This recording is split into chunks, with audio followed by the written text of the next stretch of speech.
हाँ जी, नमस्कार, स्वागत और अभिनंदन आप सभी का।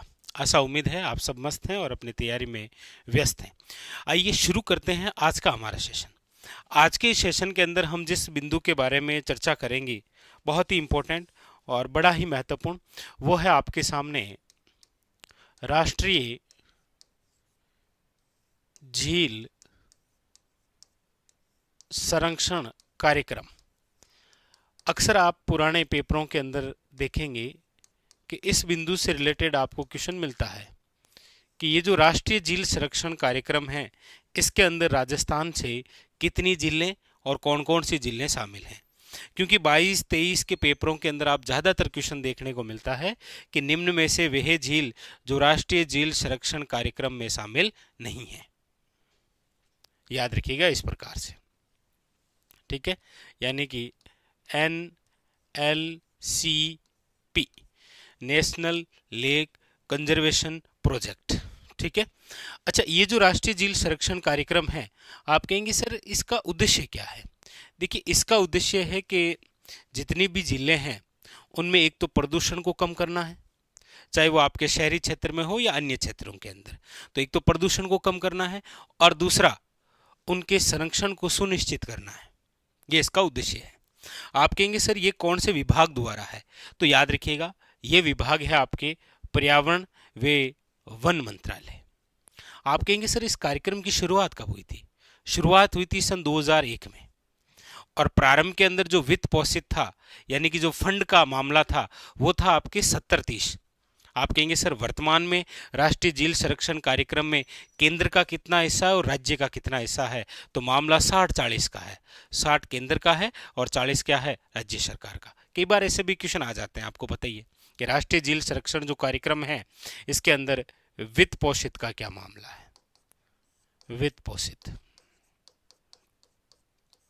तो आपको याद रखना है, प्रारंभ के अंदर ये 70-30 था, लेकिन वर्तमान के अंदर ये जो मामला है ये हो गया है आपके 60-40 का, ठीक है। कौन सा विभाग है, तो आप कहेंगे सर याद रखिएगा पर्यावरण व वन मंत्रालय विभाग द्वारा। इसका उद्देश्य क्या है, उद्देश्य है प्रदूषण को कम करना है और झील के संरक्षण को सुनिश्चित करना। आइए शुरू करते हैं। सबसे पहला बिंदु आपके सामने कि राजस्थान से राष्ट्रीय झील संरक्षण कार्यक्रम में कितनी झीलें शामिल हैं। तो आप कहेंगे सर राजस्थान की राष्ट्रीय झील संरक्षण में कुल झीलें जो शामिल हैं वो याद रखिएगा कितनी झील है, तो याद रखिएगा 6 झील शामिल है। कौन कौन सी है, आप कहेंगे सर सबसे पहले यदि मैं बात करूं तो वो है एरिया यहाँ से, यानी कि यहाँ पर जो जिला है वो है आपके उदयपुर। उदयपुर से यदि हम बात करते हैं तो याद रखिएगा उदयपुर से एक तो झील जो शामिल है वो है आपके पिछोला। कौन सी झील शामिल है, याद रखिएगा पिछोला झील।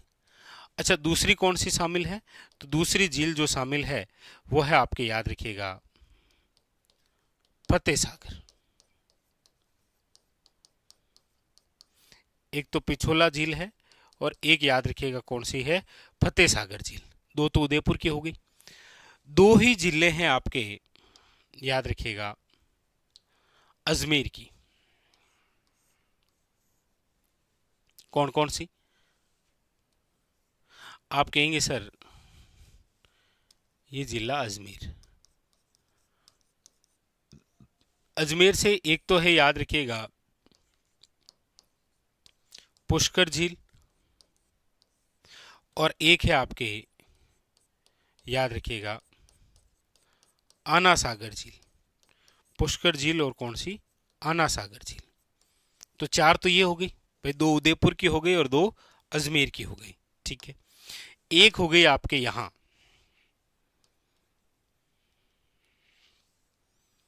और वो है आपके सिरोही जिले की। और सिरोही जिले में कौन सी है, तो आप कहेंगे सर वो है नक्की झील। कौन सी है, नक्की झील, ठीक है। और एक है आपके यहां से, कौन सी, तो आप कहेंगे सर राजधानी, यानी कि जयपुर से। और जयपुर से जो झील है वो है आपके नंबर 6 मान सागर झील। तो क्वेश्चन आता है कि निम्न में से राष्ट्रीय झील संरक्षण कार्यक्रम में शामिल झीलें कौन कौन सी है।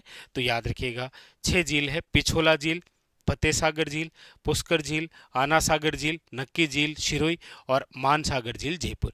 याद रखिएगा जयपुर की ये जो मानसागर झील है इसका निर्माण तो जिसने करवाया है वो है आपके मिर्जा राजा मानसिंह, या जिसे आप कह सकते हैं मानसिंह फर्स्ट। याद रखिएगा मानसागर झील से खास क्वेश्चन, जयपुर का जल महल बना हुआ है। इसमें जयपुर का क्या बना हुआ है? जल महल। क्वेश्चन आता है जयपुर का प्रसिद्ध जो जल महल है वो कौन सी झील में है? तो याद रखिएगा मानसागर झील, जो कि आपके कहां पर है? जयपुर में। ठीक है। क्वेश्चन आता है कि राजस्थान की एकमात्र ऐसी झील जिसका निर्माण जो है वो आपके देवताओं या फिर ऋषियों द्वारा नाखूनों से खोदकर किया गया, देवताओं या फिर ऋषियों द्वारा नाखूनों से खोदकर किया गया, नाखूनों से खोदकर जिस झील का निर्माण हुआ है वो कौन सी है? नक्की झील। नक्की झील याद रखिएगा राज्य की सबसे ऊंची झील है। सबसे ऊंची झील की यदि आप चर्चा करेंगे तो वो कौन सी है? नक्की झील। नक्की झील जो है वो याद रखिएगा गरासिया जनजाति के लिए एक पवित्र झील है, क्योंकि गरासिया जनजाति के अंदर बुजुर्गों की अस्थियों का विसर्जन यहाँ किया जाता है। इस नक्की झील के आसपास आप देखेंगे बहुत सारी रोक है, जिसमें आप सुनते हैं नंद रोक है, यानी कि घूंघट निकाले हुए महिला नुमा, एक आपके टोड रोक है मेंढक नुमा, एक आपके नंदी रोक है बेल आकृति। तो क्वेश्चन काफी बार ये भी आ जाता है कि ये रोक जो है ये कौन सी झील के किनारे है? तो याद रखिएगा नक्की झील, जो कि आपके कहां पर है? शिरोई में। जयपुर की जो मानसागर झील है इससे रिलेटेड क्वेश्चन आ जाएगा, जयपुर का जल महल कौन सी झील में बना हुआ है? आप कहेंगे सर मानसागर झील में। ठीक है। आगे अब देखिए बात उदयपुर की हम 2 जिलों की कर रहे हैं कि 2 जिले हैं जिनको शामिल किया गया है केंद्रीय झील संरक्षण में या राष्ट्रीय झील संरक्षण में। एक पिछोला है और एक कौन सी है? फतेह सागर। देखिए पिछोला झील जो है इसका निर्माण जो है वो राणा लाखा के समय हुआ है। याद रखिएगा राणा लाखा के समय एक पिंछू नामक जो चिड़ीमार बंजारा है उस बंजारे द्वारा अपने बेल की याद में, याद रखिएगा किसकी याद में? बेल की याद में इस झील का निर्माण किया गया। पिछोला झील जो है याद रखिएगा इसके अंदर एक तो बना हुआ है जग मंदिर और एक बना हुआ है जग निवास महल। याद रखिएगा उदयपुर की सबसे सुंदर झील है कौन सी? पिछोला झील। और ये राजस्थान की वे झील है जहां पर सर्वप्रथम, याद रखिएगा सर्वप्रथम सौर ऊर्जा संचालित नाव चलाई गई। राजस्थान में सर्वप्रथम सौर ऊर्जा संचालित जो नाव है वो आपके कहां चलाई गई? पिछोला झील, जो कि कहां पर है? उदयपुर के अंदर। फतेह सागर झील। देखिए ये जो फतेह सागर झील है ना, इस फतेह सागर झील के निर्माण के बारे में यदि आप बात करेंगे तो देखिए निर्माण प्रारंभ में जो है वो तो करवाया है आपके किसने? तो याद रखिएगा महाराणा जयसिंह ने। लेकिन इसका जो पुनर्निर्माण है, पुनर्निर्माण जो है या फिर पुणे निर्माण जिसे आप कहते हैं, ये जिसने करवाया है वो है आपके महाराणा फतेह सिंह ने। याद रखिएगा किसने करवाया है? महाराणा फतेह सिंह ने। अच्छा महाराणा फतेह सिंह ने जब इसका पुनर्निर्माण करवाया तब इसका उद्घाटन जो है वो करवाया था, याद रखिएगा किससे? Duke of Connaught. किससे करवाया था? ड्यूक ऑफ कन्नौट से। इसीलिए आप पढ़ते हैं कि ये जो फतेह सागर झील है ना, इसे आप पढ़ते हैं देबाली तालाब। पूछा जाता है राजस्थान के अंदर किस झील को देबाली तालाब, या फिर इसे ही कहा गया है, याद रखिएगा कन्नौट बांध। कन्नौट बांध किसे कहते हैं? देबाली तालाब किसे कहते हैं? याद रखिएगा बहुत ज्यादा इंपॉर्टेंट, किसे कहा गया है? यह है आपके फतेह सागर झील। तो फतेह सागर झील और पिछोला झील ये दोनों ही आपके उदयपुर जिले की वे जिले हैं जिनको किसमें शामिल किया गया है?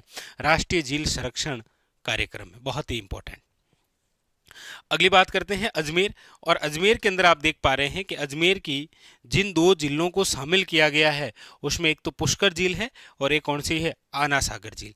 अच्छा, पुष्कर झील के बारे में आप सब जानते हैं कि इसका जो निर्माण है वो कुछ तो कहते हैं कि पुष्करना जो ब्राह्मण हैं उनके द्वारा किया गया, कुछ कहते हैं कि ब्रह्मा जी द्वारा किया गया, और कुछ जानकारी मिलती है कि ये एक जो है ये आपके ज्वालामुखी से निर्मित है।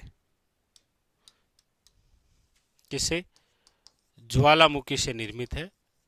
और ये एक काल डेरा का एग्जाम्पल है, क्योंकि पुष्कर झील जो है, याद रखिएगा, हमारे राजस्थान में सबसे प्राचीन, सबसे पवित्र, सबसे प्रदूषित, सबसे प्राचीन है, सबसे पवित्र है और सबसे क्या है, प्रदूषित झील है। कौन सी? पुष्कर झील, याद रखिएगा। और ये जो पुष्कर झील है, यहाँ पर याद रखिएगा 52 घाट बने हैं, इसीलिए 52 घाटा झील के नाम से भी आप इसे जानते हैं। पुष्कर, पुष्कर जो है, याद रखिएगा, वे झील है जो किसके लिए प्रसिद्ध है, दीपदान के लिए। याद रखिएगा, किसके लिए प्रसिद्ध है, दीपदान होता है यहाँ पर पुष्कर। पुष्कर के अंदर मेला आप सब जानते हैं कार्तिक पूर्णिमा को भरता है। लेकिन आपके लिए क्वेश्चन है कि पुष्कर जो मेला है वो कौन से माह में आयोजित होता है, और ये माह आपके सामने ऑप्शन में ये रहे। ऑप्शन नंबर 1 है सितंबर, ऑप्शन नंबर बी है अक्टूबर, ऑप्शन नंबर सी है नवंबर, ऑप्शन नंबर डी है दिसंबर।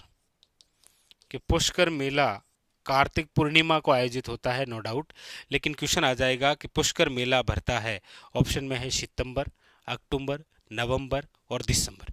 इनमें से कौन सा है, आपको जवाब देना। तो एक तो अजमेर की पुष्कर झील जो है वो आपके राष्ट्रीय झील संरक्षण कार्यक्रम में शामिल है, और एक कौन सी है, आना सागर झील। आना सागर झील आप सब जानते हैं, इस झील का जो निर्माण है वो आपके अरुणाराज चौहान ने करवाया था, क्योंकि इनके समय तुर्कों के आक्रमण हुए थे। अजमेर की जो भूमि है वो अपवित्र हो गई थी, रक्त रंजित हो गई थी, तो उसको साफ करवाने के लिए अरुणाराज द्वारा जिस झील का निर्माण करवाया गया वो आना सागर झील है, जहां पर एक पार्क बना हुआ है। कौन सा? याद रखिएगा, दौलते बाग। दौलते बाग, जिसे आप वर्तमान के अंदर कहते हैं सुभाष उद्यान। यहीं पर याद रखिएगा, ये दौलते बाग या सुभाष उद्यान जो है ये जहांगीर द्वारा बनवाया गया था, और यहीं पर बारेदरी का जो निर्माण है वो करवाया था आपके शाहजहां ने। जिसने करवाया था? शाहजहां ने। ठीक है, तो ये जो चर्चा है आपके सामने किससे संबंधित रही? ये जो चर्चा है ये रही आपके राष्ट्रीय झील संरक्षण कार्यक्रम। इसके अंदर राजस्थान की कितनी झील शामिल है, कौन कौन सी झील है, क्योंकि आप पुराने पेपरों के अंदर क्वेश्चन देखेंगे तो लगभग जो क्वेश्चन है वो आपको इस प्रकार के एक बिंदु से जरूर मिलेगा। अच्छा, ये बिंदु आपके लिए इसीलिए भी खास हो जाता है क्योंकि या तो फिर या फिर आपको पिछोला झील, फतेह सागर, आना सागर, पुष्कर, मानसागर और नक्की झील के बारे में जो डिटेल बताई है, इस डिटेल से भी क्वेश्चन आ रखे हैं एक एक लाइन से, चाहे वो रोग की बात हो, चाहे नाखूनों से खोदने की बात हो, चाहे ग्रासिया के लिए पवित्र हो, चाहे सबसे ऊंची हो, मानसागर से चाहे जयपुर का जलमेल हो। कई बार क्वेश्चन ये आपके पुष्कर झील से रिलेटेड क्वेश्चन मिलता है, आपको आना सागर झील से रिलेटेड क्वेश्चन मिलता है, आपको यहाँ फतेह सागर और पिछोला से रिलेटेड क्वेश्चन मिलता है, क्योंकि राजस्थान की ये वे झील हैं जो एग्जाम के लिए सबसे ज़्यादा प्रसिद्ध है।